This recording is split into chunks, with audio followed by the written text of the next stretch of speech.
Bert, Ernie, Grover, Snuffleupagus, Burger King, Grimace, Ronald McDonald, two old guys from the balcony and the Muppets. Welcome to WatchMojo, and today we're counting down our picks for the most outrageous moments from the first season of DC's hit series Peacemaker, featuring its most enduring, hilarious, and patriotic assassin. Pure pain couldn't get you to talk.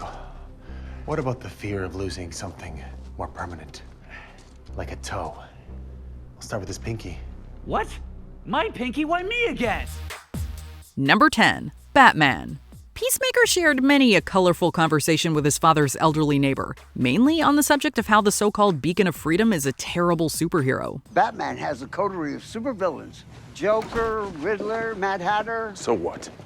You said you were a superhero like Batman. Things come to a head when the older gentleman brings up Batman by comparison, leading Chris to go on a full spiel about Batman's many faults, specifically his inability to kill his own rogues gallery. There, you see, Batman doesn't kill people. Because He's a dark creature of the night. he's a jackass! It's funny enough to see Peacemaker, of all people, bring up one of the biggest points often cited by critics of The Dark Knight. But having it be the crux of such a profanity-laced rant just makes the whole exchange utter gold. Riddle me this. How many people you think Batman's indirectly murdered by being too much of a candy ass not to kill these fools who clearly need to be smoked once and for all? Number 9. Letting Vigilante be tortured.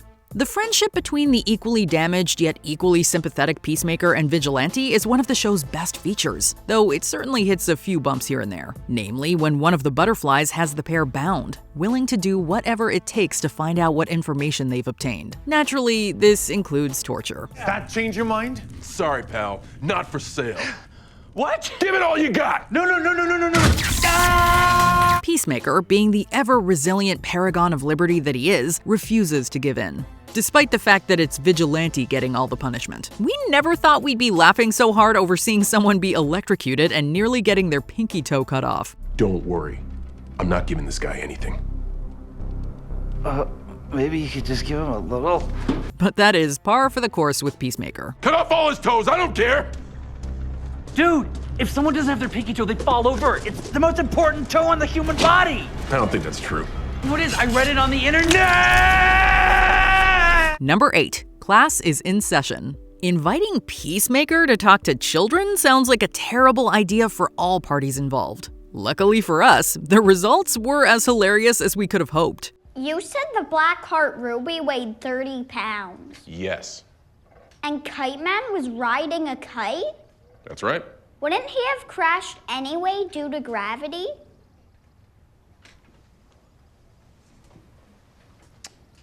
No. Aside from casually and creatively insulting every child who dares to ask a question, we see Peacemaker somewhat crumble as his accomplishments are called into question. Gender swapped Alfred E. Newman.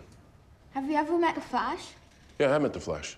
Like everybody else has ever met him, I thought he was an unbearable D-bag. While a brief flashback to his childhood does add a more serious element to the scene, it thankfully ends on one of the show's best punchlines. Hope Peacemaker has plenty of dollars stashed away because not even he can outrun child support. Did you know Becky Coolidge? Becky Coolidge. That's my mom. She used to bartend in the Starlight Lounge. Becky Coolidge, yeah, that's right. I haven't seen her in like 10 years. I think you might be my real dad. What? Number 7. Vigilante whoops ass. There's nothing quite like seeing a bunch of neo-Nazis get their skulls kicked in, especially if it's courtesy of someone like Vigilante.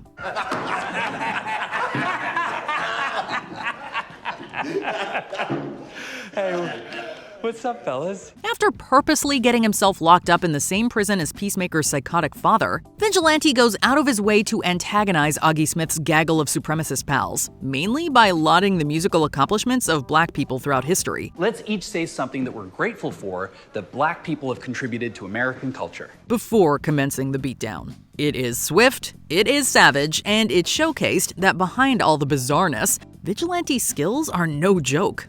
Bad day to be a bad guy. You're a bad dad. Number 6. Sonic Boom. We doubt there's anyone in the history of one-night stands that's had worse luck than Peacemaker. After striking out big with Harcourt, Chris finds himself a new companion for the night. Things seem to go pretty swimmingly, until she tries to stab him to death. Foregoing spooning for knifing, the increasingly contorted Conquest lashes out with inhuman strength and speed, forcing Peacemaker to bust out one of his deadliest helmets, the Sonic Boom, where she's instantly blasted into sausage meat. Activate Sonic Boom! Probably not the kind of messy night Chris had been hoping for.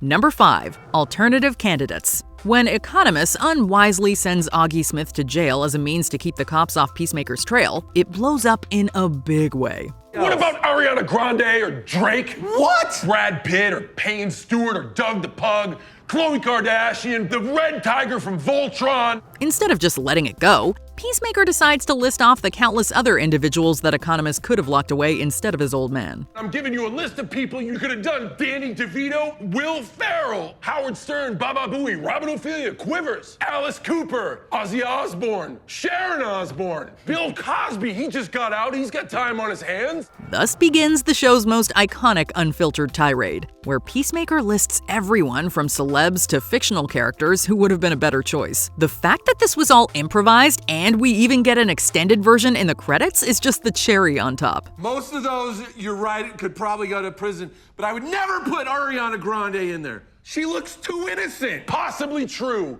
Possibly. Number 4. Bonding time. Like we said, Peacemaker and Vigilante's bromance is endearing, if chaotic, especially when they're pulling off foolishness like this. When I find out someone murdered an innocent person, or sold somebody heroin, or did some graffiti, and I kill that person with my bare hands, their eyeballs popping out of their skulls, you think that gives me pleasure? No.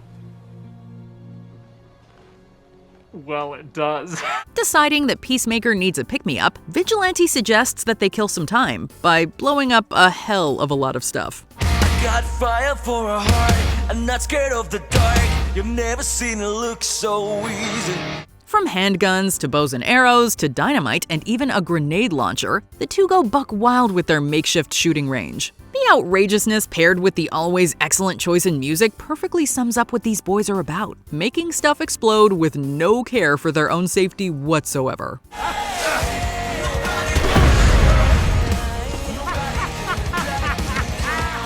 Number 3. Eagly's hugs.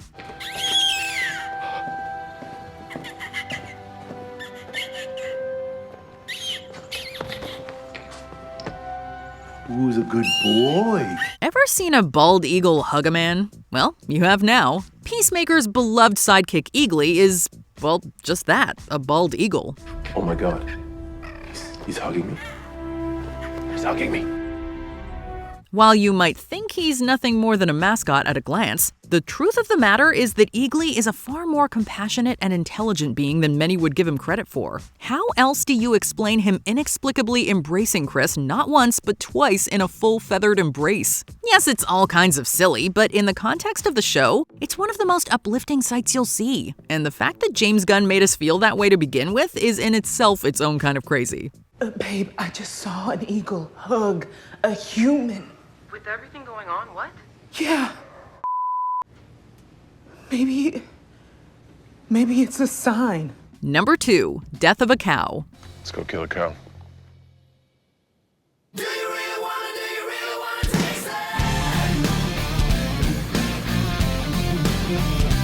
Peacemaker's final episode is a raucous bombardment of violence, gags, and shockingly tender moments. This moment is very much the former. After slaughtering their way through a whole squadron of butterflies, Goth makes one last plea to Chris to join their cause in order to truly bring peace to the world. Unfortunately, her brand of peace isn't what he's about, leading him to not only wipe out the last of the butterflies, but also their living food source in the form of a giant alien cow, by means of having Adebayo act as a literal human torpedo. Join us in saving your planet. What do you say? Activate human torpedo. What? Those helmets are no joke. Sorry, Goff. Before we continue, be sure to subscribe to our channel and ring the bell to get notified about our latest videos. You have the option to be notified for occasional videos or all of them. If you're on your phone, make sure you go into your settings and switch on notifications. Number 1. The Dance.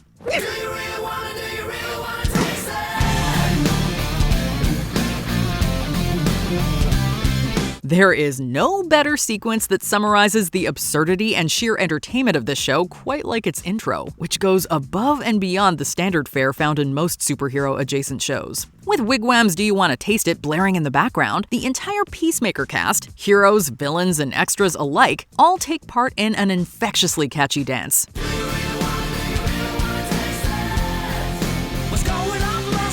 The choreography seamlessly walking the line between goofy and awesome. Given how it's become one of the most memorable openings in recent memory, it's fair to say they hit this one out of the park. Which moment from Peacemaker's debut season made you an instant fan? Let us know in the comments. And humans are, above all, creatures of empathy. The best way to get them to talk is to hurt the ones they love most. What?